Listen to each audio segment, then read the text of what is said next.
El padre Tilo Sánchez nació un 8 de diciembre de 1944 en Agua Escondida, departamento de La Libertad, hijo de campesinos.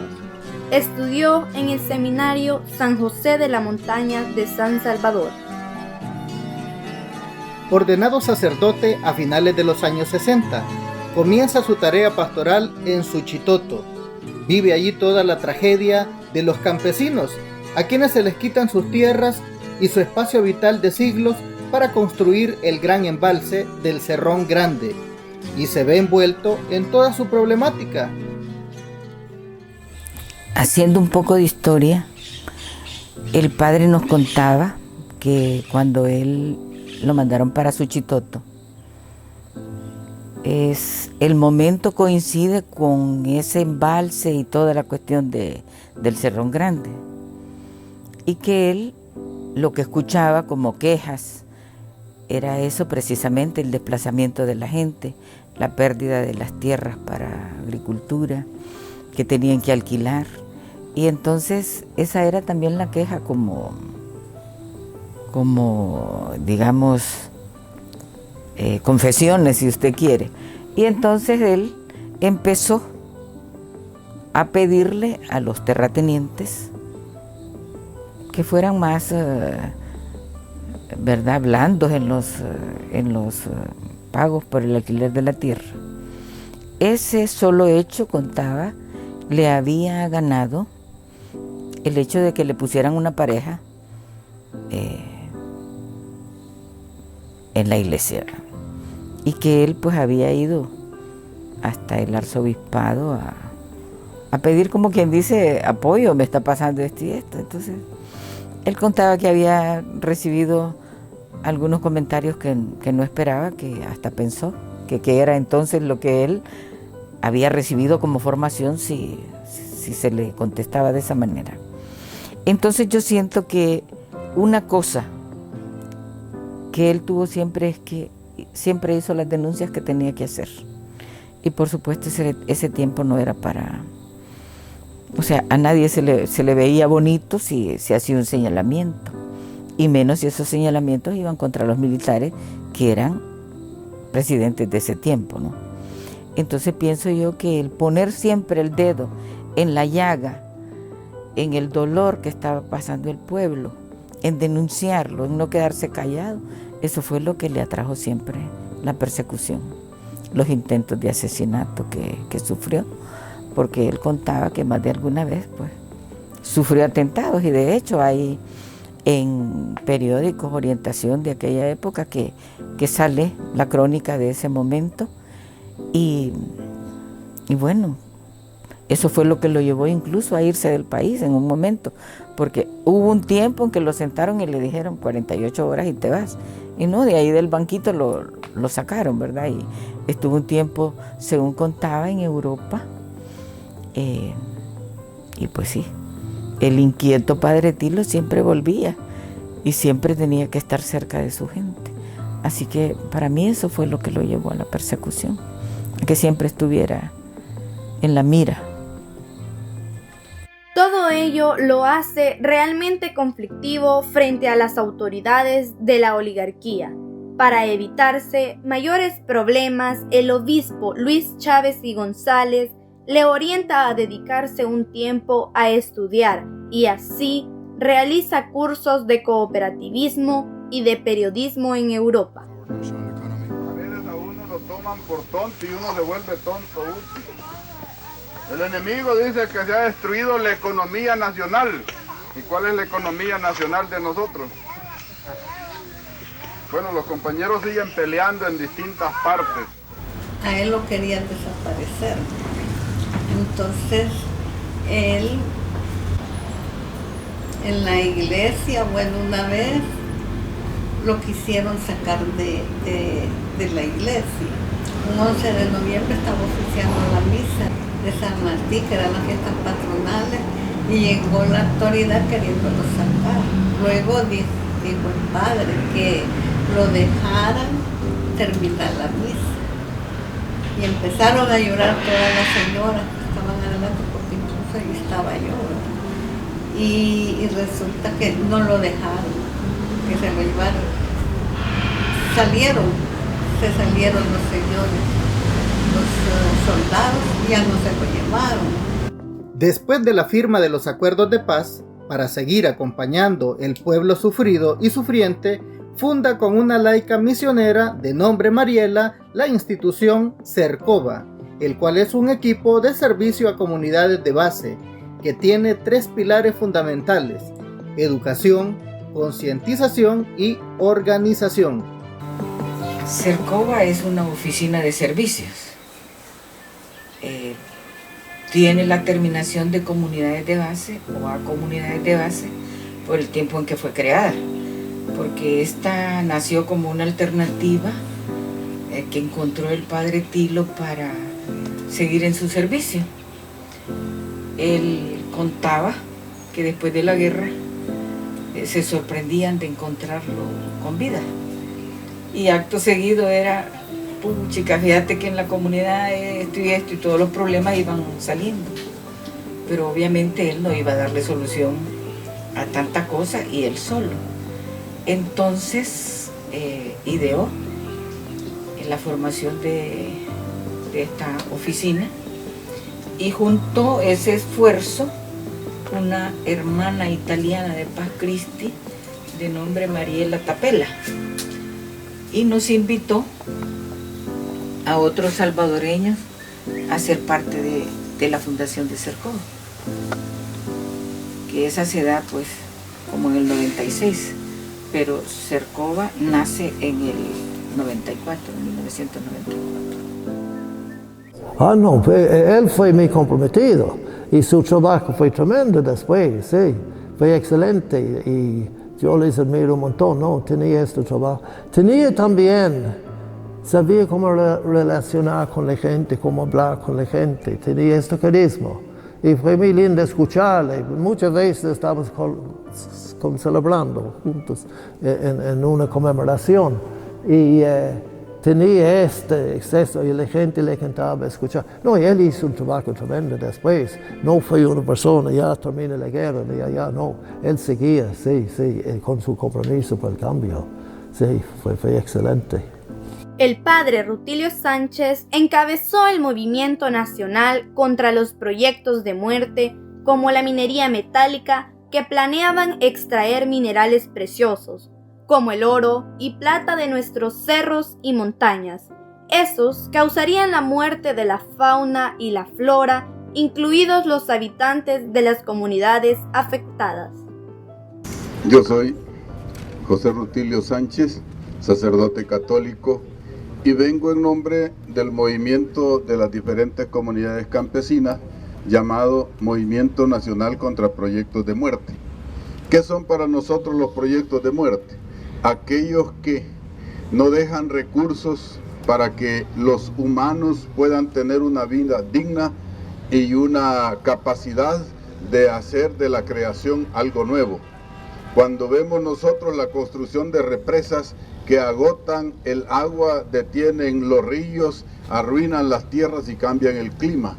Cuando encontramos nosotros el uso de agrotóxicos y de pesticidas que no respetan las comunidades y las avionetas llegan y fumigan sobre la población de manera indiscriminada, ofendiendo la salud de niños, de ancianos, de embarazadas y de trabajadores.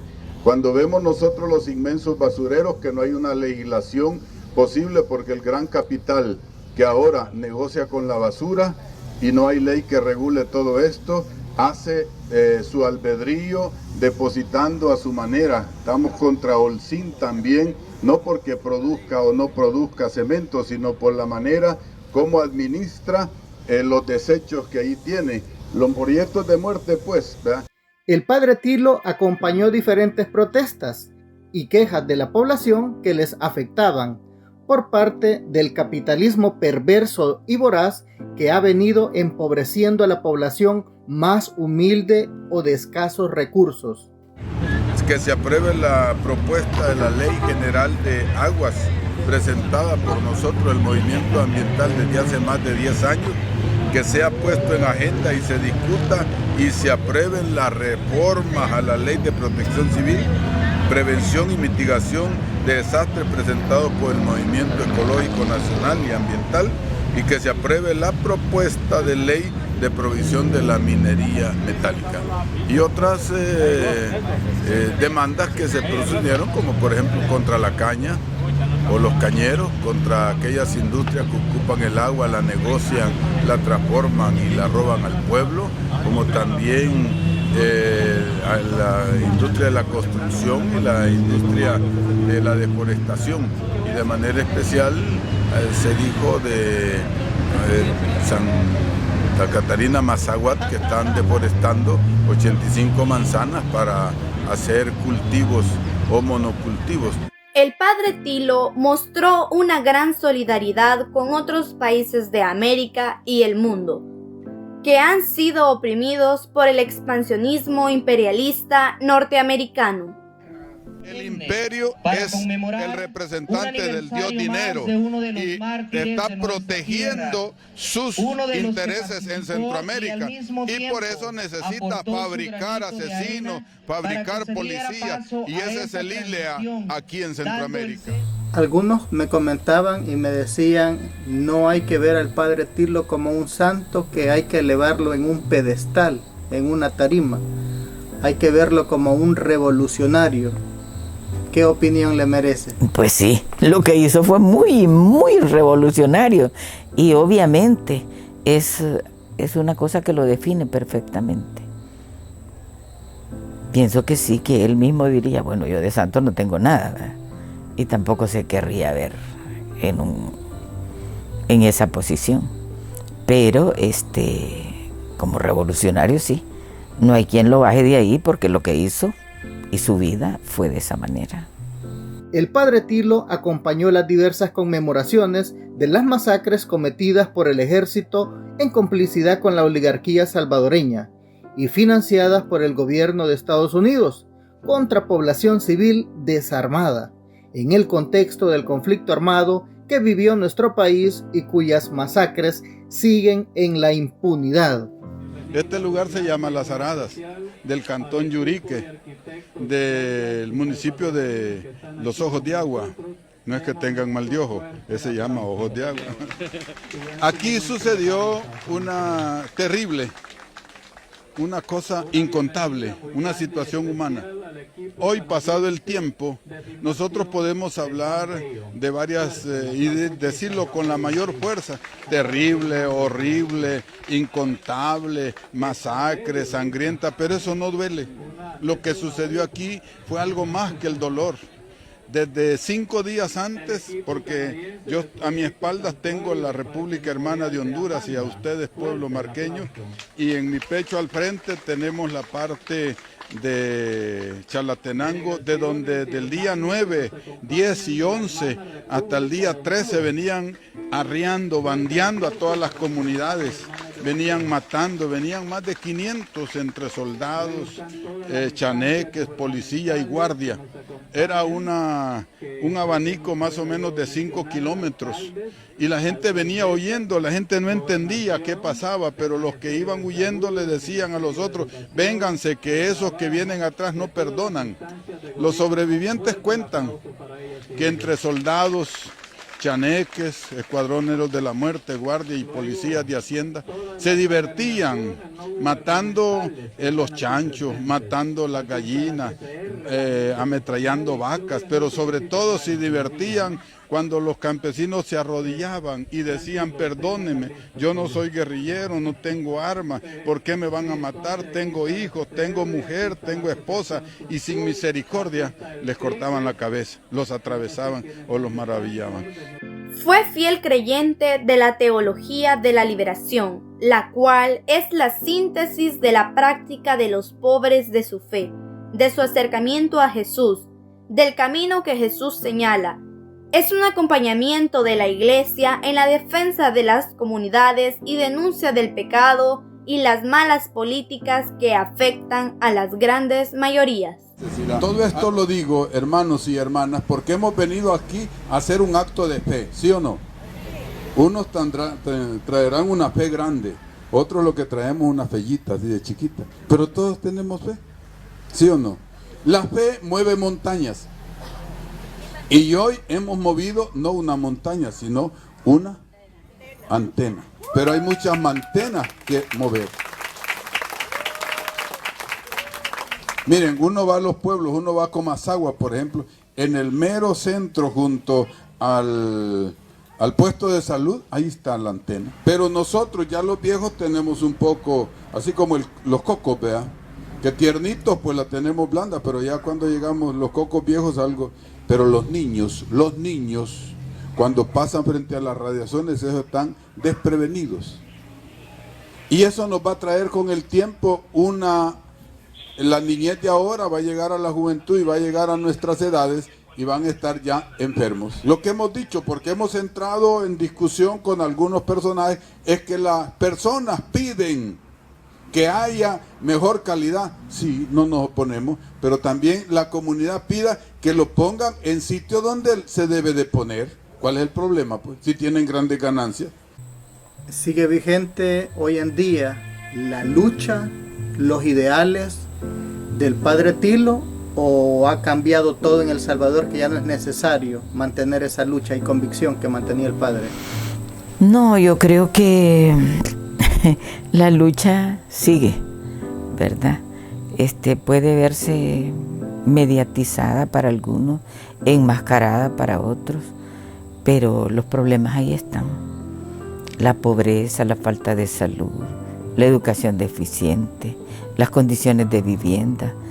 Siento que hay personas que la sienten no necesaria, porque en este momento nosotros tenemos personas que consideran que ni siquiera pobreza tienen.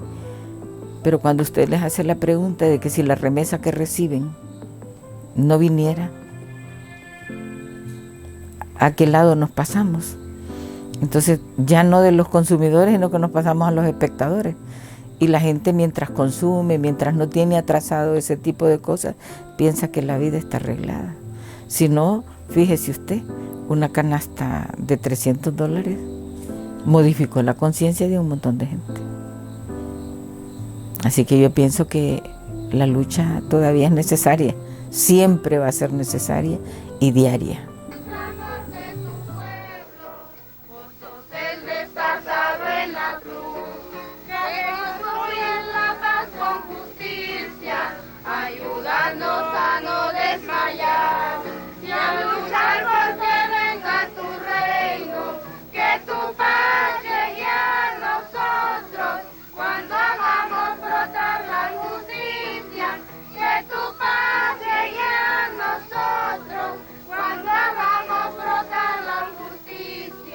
Si es de esa jerarquía, nosotros estamos seguros que esa jerarquía acompañará también la decisión que hemos tomado. Y de la misma manera, como siempre, a los ejércitos que defienden una causa justa se les ha nombrado capellanes. Yo soy campesino, hijo de campesinos, y por eso soy sacerdote, y por eso estoy con mi pueblo.